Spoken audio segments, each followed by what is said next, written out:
ప్రియులారా, ప్రార్థన చేసుకుందాం. పరిశుద్ధుడా పరిశుద్ధుడా, నీ పరిశుద్ధ పాదములకు వందనాలు, స్తోత్రాలు. ప్రాతకాల ఆరాధనలో మీ యొక్క సన్నిధిని తండ్రి మేము కోరుకుంటూ ఉన్నాం. ప్రభా, మీ పరిశుద్ధాత్మ నడిపింపు కొరకు నాయన ప్రార్థన చేస్తూ ఉన్నాం. ప్రభువా, ఇదిగో మీ సన్నిధి నిత్యము మాతో ఉంచి మీరు మహిమ పొందండి. యేసు ప్రభు వారి పరిశుద్ధ నామమున వేడుకొనుచున్నాము తండ్రి, ఆమేన్. ఇలారా, చిన్న కీర్తన పుస్తకం నుండి 349వ కీర్తన, నడిపిస్తాడు నా దేవుడు. ఈ కీర్తన ద్వారా ఆరాధన కార్యక్రమంలో ప్రవేశిద్దాం.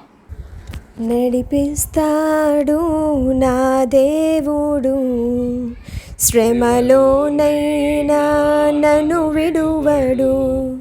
నడిపిస్తాడు నా దేవుడు, శ్రమలోనైనా నన్ను విడువడు.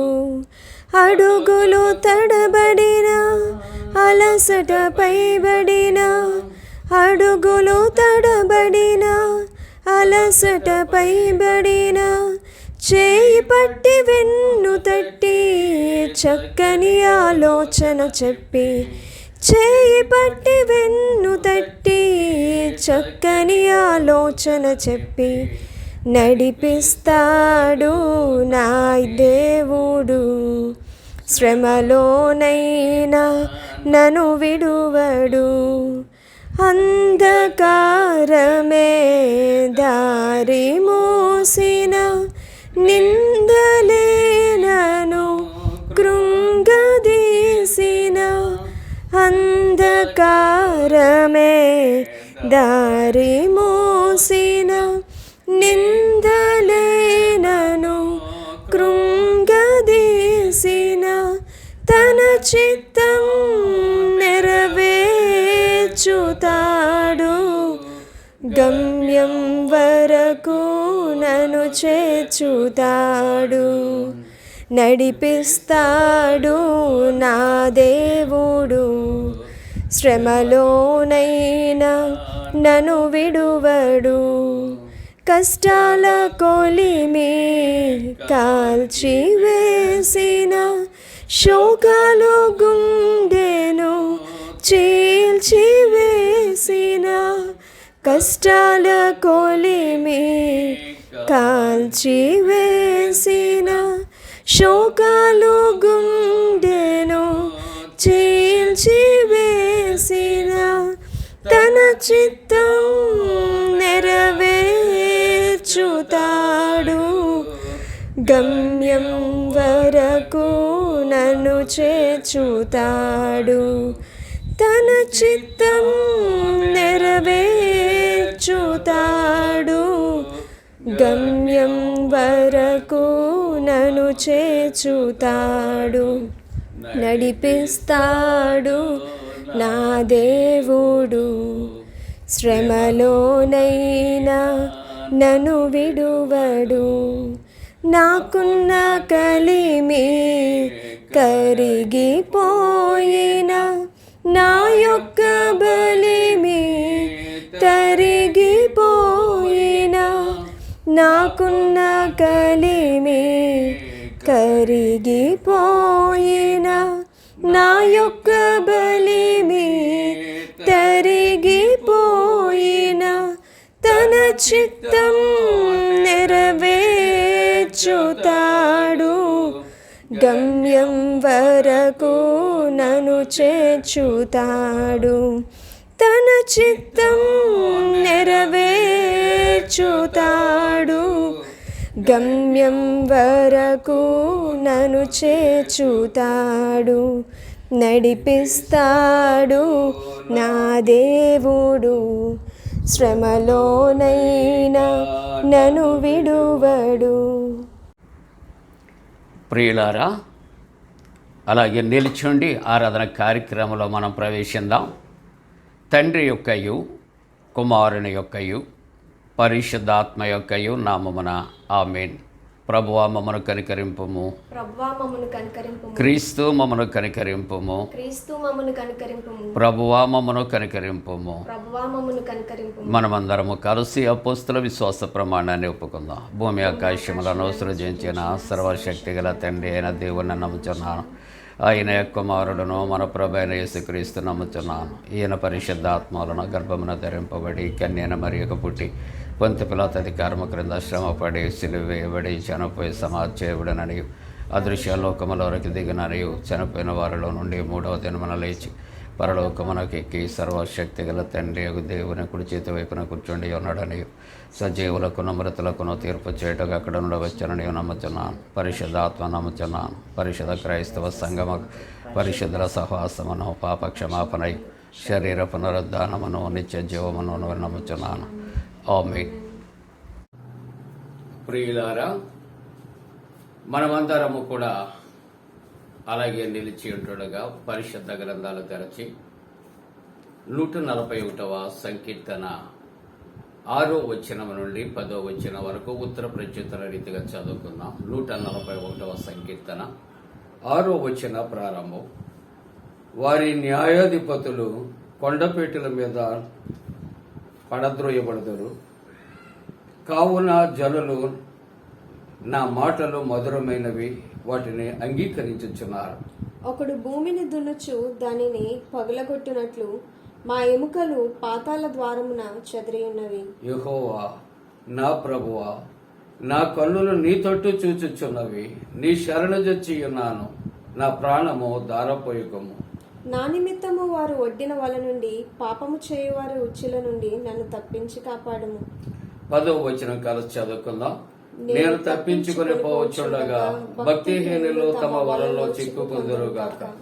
తండ్రికిని కుమారునికిని పరిశుద్ధాత్మకును ఆదియందు ఇప్పుడు ఎల్లప్పుడు యుగయుగములందున్నట్లు మహిమ కలుగునుగాక.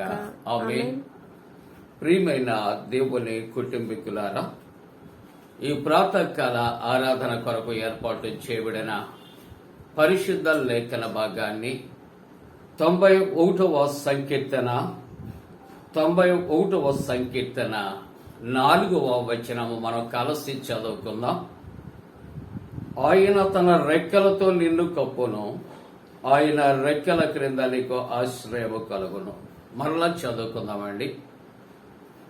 ఆయన తన రెక్కలతో నిన్ను కప్పును, ఆయన రెక్కల క్రింద నీకు ఆశ్రయము కలుగును.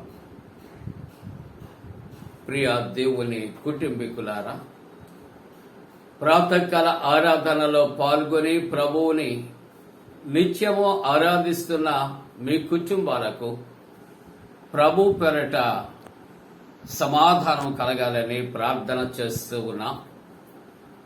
అలాగే ఈ దినము మీ గృహాల్లో జరుగుతున్నటువంటి జన్మదినాలు, వివాహ దినాలను బట్టి కూడా వాడు prince and sisters YouTube channel ద్వారా మరి ప్రభు పేరట శుభాకాంక్షలు తెలియజేస్తున్నా. మీ కొరకు మేము ప్రార్థన చేస్తూ ఉన్నాం. దేవుడు మీకు తోడుగా ఉండునుగాక. మంచిదండి, మీరందరూ కూడా క్షేమంగా ఉన్నారు. అందును బట్టి కూడా మీ అందరి పక్షంగా ఆ త్రియక దేవునికి స్తుతులు స్తోత్రాలు కూడా చెల్లిస్తూ ఉన్నా. ఈ ఉదయకాలపు ఆరాధనలో 91వ సంకీర్తన 4వ వచనాన్ని మనం కలిసి చదువుకున్నాం. ఈ 4వ వచనములో దేవుని యొక్క వాక్య అంశం రెక్కల చోటున అనే అంశాన్ని మనం కలిసి ధ్యానం చేస్తున్నాం. రెక్కల చోటున అంటే మన మనస్సు ఏ పక్షుల మీదకో, పురుగుల మీదకో, లేకుంటే ఇతర రెక్కలు కలిగిన జీవుల మీదకే వెళ్ళిపోతూ ఉంటారు. కానీ ఈవేళ ఈ రెక్కల చోటున అనే మాట స్పష్టంగా మనం ఫుల్ ఫామ్ లో మాట్లాడుకుంటే చక్కటి మాట. ఆయన తన రెక్కలతో నిన్ను కప్పును. ఆయన అనగా కీర్తనకారుడు అంటున్నాడు 91వ సంకీర్తనలో, దేవుడు మొదటి వచనములో మనం కలిసి ధ్యానం చేసుకున్న దేవుడు మహోన్నతుడు, సర్వశక్తిమంతుడు. ఇటు రీతిగా దేవుని కొరకు మనం మొదటి అంశములో మనం ధ్యానాన్ని చేస్తాం. అదే సర్వశక్తిమంతుడు, అదే మహోన్నతుడైనటువంటి దేవుడు ఆయన రెక్కల చోటన మనకు అనగా తన ప్రజలకు భద్రతనిస్తూ ఉన్నాడు అని ఈవేళ వాక్య ధ్యానాన్ని మనం చేస్తూ ఉంటున్నాం. అందుకనే ఈవేళ అంశము కూడా రెక్కల చోటున అనగా ఆయన రెక్కల చోటున, మన దేవుని రెక్కల చాటున మనకు భద్రత ఉంది అనే అంశాన్ని మనం కలిసి ధ్యానం చేస్తూ ఉన్నాం. ఓ ప్రశ్న మీకు తలెత్తుతుంది కదా, అయ్యా మరి ఏదైనా పక్షులకు గాని పురుగులకు గాని వెవ్వేరు రకరకాల జీవులకు కానీ రెక్కలు ఉంటాయి, అవి తెలుసు మాకు, మేము చూచాం, ఎక్కడైనా మనుష్యులకండి రెక్కలు ఉంటాయా అని ఒక ప్రశ్న మీ మనసులోకి వస్తుంది. You are correct. మీ ఆలోచన కూడా అది యథార్థమైనదే, వీఆర్ యాక్సెప్టింగ్. కానీ ప్రియులారా, మనుషులకు రెక్కలు ఉండవు. కానీ మన పెద్దలు చెప్పే ఒక మాట మీకు జ్ఞాపకం చేస్తారు. ఏదైనా కష్టపడి కూలీ నాలి చేసుకొని పొలం పనులు చేసుకొని తమ బిడ్డలను ఏదైనా ఐపీఎస్ కానీ ఐఎఫ్ఎస్ కానీ ఐఏఎస్ కానీ లేకుంటే డాక్టర్స్ కానీ లేక ఇంజనీర్స్ కానీ పెద్ద పెద్ద ఉద్యోగాలు సంపాదించినప్పుడు ఆ బిడ్డల విషయంలో తమ యొక్క తల్లిదండ్రుల కొరకు ఏమని మాట్లాడతారో తెలుసా మీకు? తల్లిదండ్రులండి విద్య లేని పామరులండి, కానీ వారు కాయ కష్టం చేశారు, వారు వారి యొక్క రెక్కల కష్టార్జితముతో వారు చదివించారు. కెన్ యూ అండర్స్టాండ్ మీ? ఇప్పుడు అర్థమై ఉంటుంది కదా. మన మాటలు కాదు, మన పితరుల మాటలు, మన యొక్క తాతయ్యలు, అమ్మమ్మలు, నాన్నమ్మలు వారు మాట్లాడే ఓ సత్యం ఏమిటంటే రెక్కలు. రెక్కలు అనగా ఈ ఎగిరి రెక్కలు కాదు, కానీ వారి యొక్క బాహువులు అనే మాటలు మనం అర్థం చేసుకోవాలి. ప్రియ దేవుని బిడ్డలారా, ఈవేళ దేవుని యొక్క వాక్యం అంటుంది, ఈవేళ నువ్వు ఏ పరిస్థితుల్లో ఉన్నా, ఏ సమస్యలు నన్ను చుట్టుముట్టినా, ఏ వ్యాధి బాధలతో ఉన్నా, నిస్సహాయమైన పరిస్థితుల్లో ఉన్నా, నీవు మోసగించబడినా మోసపోయినా, చివరికి నీవు ఒంటరి పోరాటముతో నీ జీవిత యాత్ర సాగిస్తూ ఉన్నప్పటికీ కూడా మనం భయపడవలసిన అవసరం లేదు. ప్రియులారా, మన దేవుడు తన రెక్కల చాటున మనకు భద్రతనిచ్చే దేవుడు. ప్రియులారా, అందుకే చక్కటి మాటలు ఇక్కడ ప్రస్తావిస్తూ ఉన్నాడు. 4వ వచనం చదవండి. ఆయన తన రెక్కలతో నిన్ను కప్పును, ఏ ఆపద వచ్చినా, ఏ తెగులు వచ్చినా, ఏ అపాయము కలిగినా, దుష్టుడు మన మీద తిరుగుబాటు చేసినా, వారందరికంటే బలవంతుడైన దేవుడు తన యొక్క రెక్కల చోటన ఆయన రెక్కలతో మనలను కప్పి మనకు భద్రత ఆయన ఇస్తాడని చెప్పి ఆ 2వ మాటలో దైవవాక్యం అంటుంది, ఆయన రెక్కల క్రింద నీకు ఆశ్రయము కలుగును. ఈ లోకములో చాలా మంది నిరాశ్రయులుగా ఉంటాం. ఉండటానికి నివాసము లేక, జీవితమే కష్టమనుకుని, కట్టడానికి వస్త్రాలు లేక, కడుపు నిండా తినటానికి ఆహారము లేక, మన చుట్టూ ఉన్నవారు, తిరిగిన వారు మనలను ఒంటరిగా విడిచిపెట్టినప్పటికీ కూడా ఈ ఉదయకాలపు ఆరాధనలో ప్రభువు మాట్లాడుతున్నాడు, మీరు నిరాశ్రయులు కాదు. మరి ఎవరండి? దేవుడు మీకు ఆశ్రయముగా ఉన్నాడు. ఆయన రెక్కలతో నిన్ను కప్పు దేవుడుగా ఆయన ఉంటున్నాడు. ఎంత గొప్ప మాటలండి! మనస్సుకు ఎంత ఉల్లాసాన్ని ఇస్తూ ఉన్నాయి. ఆయన రెక్కల చోటున ఎంత సంరక్షణ, ఎంత భద్రత, ఎంత ఆశ్రయముగా ఉంటున్నటువంటి దేవుడు అని ఈ ప్రాతకాల ఆరాధనలో మనం ఆ ప్రభువుని మనం గణపరుద్దాం ప్రియులారా. అందుకనే 36వ సంకీర్తన 7వ వచనములో నరులు నీ రెక్కల నీడను ఆశ్రయించుచున్నారు. ఎవరు నీడనటండి? నీ రెక్కల నీడను. దేవునికి రెక్కలు లేవు, కానీ ఆయన బాహువులే మనలను రక్షించే ఆయన యొక్క బలిష్టమైన రెక్కలు అని మనం వాక్య ధ్యానములో జ్ఞాపకం చేసుకుందాం.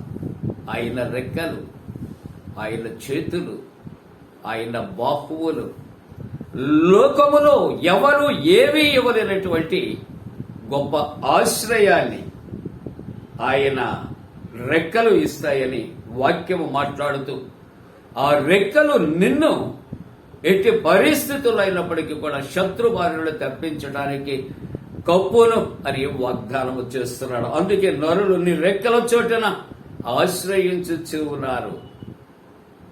ఎంతవరకు? 57వ కీర్తన 7వ వచనములో ఈ ఆపదలు తొలగిపోవు వరకు నీ రెక్కల నీడను. ఎప్పటి వరకు అండి? లోకములో మనకు తెలిసి తెలియని పరిస్థితుల్లో మనకు కలిగే ప్రతి విపత్తు నుండి తప్పించుకునే వరకు కూడా, తొలగిపో వరకు కూడా దేవుని యొక్క రెక్కల నీడను శరణు చొచ్చి ఉన్నాను అంటే ఆశ్రయము కోరుకుంటూ ఉన్నాను. శత్రువు తరుముతూ ఉన్నాడు అనేక రీతులలో శ్రమలు కలుగు చేస్తా ఉంటున్నాడు. నాకు ఆశ్రయము ఈ లోకములో నమ్ముకున్న వారు నన్ను విడిచిపెట్టారు. ఇంతవరకు కూడా మాతో ఉన్నవారు విడిచిపెట్టారు. మీతో మేము ఉన్నామని వాగ్దానం చేసిన వారు విడిచిపెట్టారు. నిరాశ్రయుడిగా మిగిలిపోయాను, శత్రువు చేతికి దొరికిపోతున్నాను. కాబట్టి ఇక్కడ భక్తుడు చక్కగా వ్రాస్తున్నాడు, ఈ ఆపదలు తొలగిపో వరకు నీ రెక్కల నీడను ఏం చేస్తాడటండి? నేను శరణు చొచ్చి ఉన్నాను. అవును ప్రియ దేవుని బిడ్డలారా, నువ్వు కష్టాలలో నష్టాలలో మనుష్యుల యొక్క శరణు కోరితే వారు ఇవ్వగలరో లేదో మీరు అర్థం చేసుకోండి. కానీ మన దేవుడు మాత్రం ఆయనను శరణు వేడుకుంటే విడుచు దేవుడు కాదు. కాబట్టి పాపులమైనటువంటి మనం మరణించటానికి బదులుగా నీతిమంతుడైనటువంటి దేవుని కుమారుడైన క్రీస్తు ప్రభు ఆయన తన ప్రాణము పెట్టి ఉన్నాడనే మాటలు మనం జ్ఞాపకం చేసుకుంటూ ఉన్నాం ప్రియులారా. 63వ సంకీర్తన 7వ వచనములో అంటాడు, నీ రెక్కల చోటున నేను శరణు చొచ్చి. అవును ప్రియులారా, ఆయన రెక్కల చోటున మనం ఆశ్రయము కొరకు శరణు చొచ్చి ఆశ్రయం ఇచ్చినటువంటి దేవుని యొక్క రెక్కల చోటున మనం ఏమి చేయబద్దులమై ఉన్నామంటే, ఇక్కడ ఉత్సాహధ్వని నేను చేసేదాన్ని. లోకములో నన్ను నమ్మిన వారు నన్ను విడిచినప్పటికీ కూడా, నా శ్రమలలో వారు దూరముగా ఉండి చూస్తున్నప్పటికీ కూడా, లేక నా శత్రువులు నన్ను చూసి నవ్వుతూ ఉన్నప్పటికీ కూడా, నేను దేవునిని శరణు చొచ్చాను. కాబట్టి ఆయన నాకు శరణు ఇచ్చాడు, ఆశ్రయముగా ఉన్నాడు, నా కొండ కోటగా ఉన్నాడు. కాబట్టి ఆయన రెక్కల చోటున నేను నెమ్మది కలిగి, నేను భద్రత పొందుకొని నేను ఉత్సాహధ్వని చేస్తాను. చూసారా ఎంత చక్కటి కృతజ్ఞత కలిగిన ఆ మాటలు మాట్లాడుతున్నాడో ఆలోచన చేద్దాం.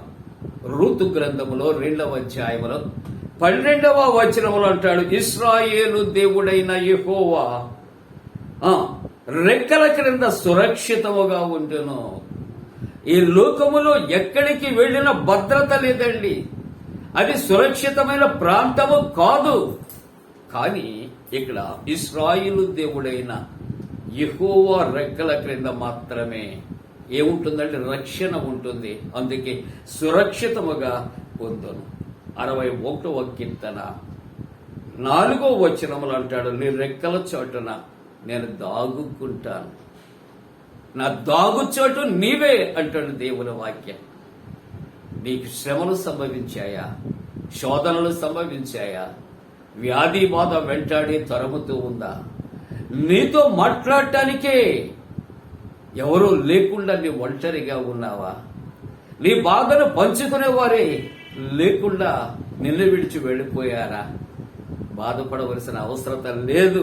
ఎందుకని ఆలోచన చేస్తే ఇక్కడ నీ రెక్కల చోటన నేను దాగుకుంటాను అని చక్కటి మాట ముగింపుగా 91వ కీర్తన 4వ వచనంలో అంటాడు, ఆయన రెక్కల కింద నీకు ఆశ్రయమగను, ఆయన రెక్కల క్రింద నీకు ఆశ్రయమగను. తెలిసిన చిన్న మాట ముగింపులో జ్ఞాపకం చేస్తే, కోడి పిల్లలను చేస్తుంది. అది తల్లితో ఆ పిల్లలు ఆహారానికి వెళతాయి, గ్రద్దలు తిరుగుతూ ఉంటాయి. ఈ పిల్లలను చూచినప్పుడు పైనుండి క్రిందికి రివ్వున దిగుతూ ఉంటున్నప్పుడు భయపడినటువంటి కోడి పిల్లలు ఏం చేస్తాయంటే తల్లి దగ్గరికి పరిగెట్టుకు వస్తాయి. ఆ ప్రమాదాన్ని, విపత్తును పసిగట్టినటువంటి ఆ తల్లి ఏం చేస్తుందంటే ఆ 2 రెక్కలు కూడా చాచి ఉంచినప్పుడు తన పిల్లలు ఏం చేస్తాయంటే పరుగులు వచ్చి తన తల్లి యొక్క రెక్కల చోటున దాగుకుంటాయి, ఆశ్రయాన్ని కోరుతూ ఉంటాయి. అవును ప్రియులారా, తల్లి ఆ కోడికి ఒక మర్మము తెలుసు, రహస్యము తెలుసు.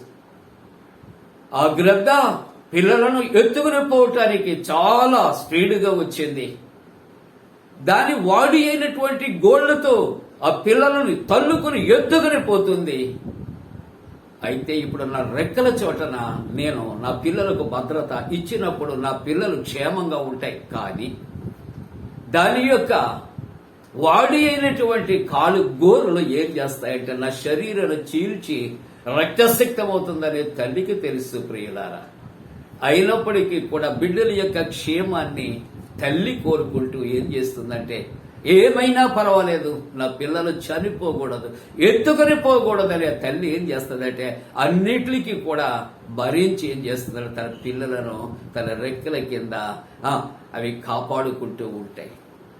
ఒక కోడి ఏమండి, ఒక మూగజీవి తన పిల్లలకు ప్రాణము దానము చేయటానికి తన శరీరము ఆ గ్రద్ద గోటికి బలి అయిపోయినప్పటికీ కూడా ఏం చేస్తుందండి, తమ పిల్లలకు ఆశ్రయం ఇచ్చి రక్షించుకోవాలని ఆశపడుతూ ఉంటుండగా మన పరమ తండ్రి అయిన దేవుడు, జీవాధిపతి, ప్రాణ ప్రదాత, తన పిల్లలమైనటువంటి మనకు ఈ భూలోకములో నిరాశ్రయముగా ఉంటుండగా, అపవాదితో అనేక రకాల ఈతి బాధలతో ఉంటుండగా ఆయన విడిచు దేవుడా అని ఒక్క చిన్న ప్రశ్న వేసుకొని దేవుని యొక్క వాక్య ప్రకారంగా మనం ఆదరణ పొందుదాం. 4వ వచనం మళ్ళీ కలిసి చదువుకుందాం. ఆయన తన రెక్కలతో నిన్ను కప్పును, ఆయన రెక్కల క్రింద నీకు ఆశ్రయము కలుగును. అలాగున ఆయన రెక్కల కింద మనం భద్రపరచబడి ఉండటానికి దేవుడు తన పరిశుద్ధాత్మ కూడిన మనపై మెండుగా కుమ్మరించును గాక. ఆమేన్. ప్రార్థన చేసుకుందాం. మహోన్నతుడా, నీకే వందనాలు, స్తోత్రాలు చెల్లిస్తూ ఉన్నాము తండ్రి. ప్రభువా, నీ వాక్యము మా హృదయాల్లో తండ్రి ఫలించటానికి కృప చేయండి. నీ రెక్కల చోటన మాత్రమే మా జీవితాలకు భద్రత ఉంటుంది, ఆశ్రయముగా ఉంటుంది. నువ్వు కప్పుచూ ఉన్న దేవుడవు నాయన, ప్రమాదాలు తప్పించే దేవుడవు. జన్మదినాలు, వివాహ దినాలు జరుపుకుంటున్న కుటుంబాలను దీవించండి. స్వదేశ విదేశాల్లో ఉన్న వారిని ఆశీర్వదించండి. ప్రభువా, ఇదిగో తండ్రి, థర్డ్ వేవ్ రాకుండా కాపాడండి. కరోనా వైరస్ నుండి రక్షించండి. అనేక మంది డెంగ్యూ ఫీవర్స్ తో ఉంటుండగా స్వస్థతలు కలుగుచేయండి. సేవకుల కొరకు ప్రార్థిస్తున్నాం, పరిశుద్ధ మందిరాల కొరకు ప్రార్థిస్తున్నాం, వాక్య ప్రకటన కొరకు ప్రార్థిస్తున్నాం. అనేక మంది బిడ్డలు ఉద్యోగ ప్రయత్నాల్లో వారు రాసినటువంటి నీట్ ఎగ్జామ్ కొరకు, బ్యాంక్ టెస్టుల కొరకు, ప్రభువా మరి యొక్క స్టాఫ్ సెలక్షన్ కొరకు నేను ప్రార్థిస్తుండగా జాయిమనివ్వండి. 2 సంవత్సరాల నుంచి సచివాలయంలో ఉద్యోగాలు చేస్తున్న బిడ్డలు వారు రాసిన డిపార్ట్మెంట్ టెస్టులో వారికి జాయిన్ ఇవ్వండి. వారందరూ కూడా నా తండ్రి నాయన పర్మనెంట్ చేయబట్టానికి కృప చేయండి. అలాగనే ప్రభువా ఇదిగో తండ్రి, ప్రత్యేక సమయంలో నా తండ్రి యవనస్తుల కొరకు, వారి వివాహాల కొరకు, గర్భిణీ స్త్రీలు వారి సుఖప్రసవం కొరకు, సంతానము కొరకు నాయన ప్రార్థన కోరినటువంటి కుటుంబాలు సత్సంతానము కొరకు ప్రార్థన చేస్తున్నాం. మంచి వాతావరణం కలుగు చేయమని ప్రార్థిస్తున్నాం. అనేక కుటుంబాల్లో ఉన్న బంధకముల నుండి తండ్రి నాయన మరి ప్రభ విడిపించమని ప్రార్థిస్తున్నాం. సాతాను శోధనల నుండి తప్పించమని ప్రార్థన చేస్తున్నాం. చీకటి మార్గాల్లో నడిచే మమ్మలను తండ్రి జీవ మార్గములో, వెలుగు మార్గములో నడిపించమని ప్రార్థన చేస్తూ ఉంటున్నాము తండ్రి.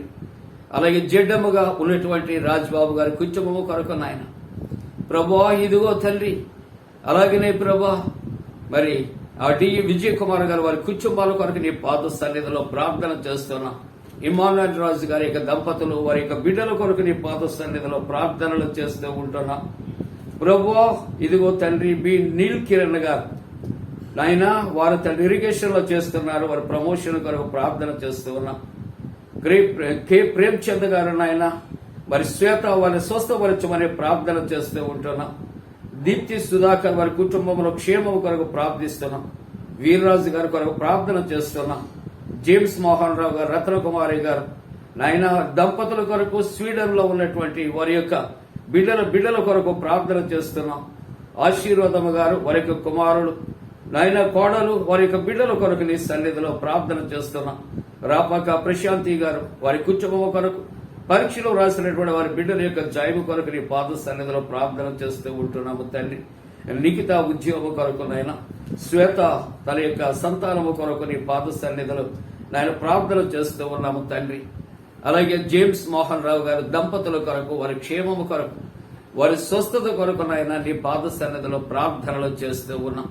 ఇంకా తండ్రి మాకు తెలియక ఎవరైనా అనారోగ్యముతోటి వారిని విడుదల చేయమని ప్రార్థన చేస్తూ ఉంటున్నాము తండ్రి. ప్రభువా ఇదిగో మరి యొక్క అనేక మంది నా తండ్రి తమ చిన్న బిడ్డల కొరకు ప్రార్థన కోరారు. చెర్రీ కొరకు నాయన, ఫ్రూటీ కొరకు నాయన, షైనీ కొరకు నీ పాద సన్నిధిలో ప్రార్థిస్తున్నాం. చక్కగా మాట్లాడటానికి నాయన ప్రార్థన చేస్తూ ఉన్నాం.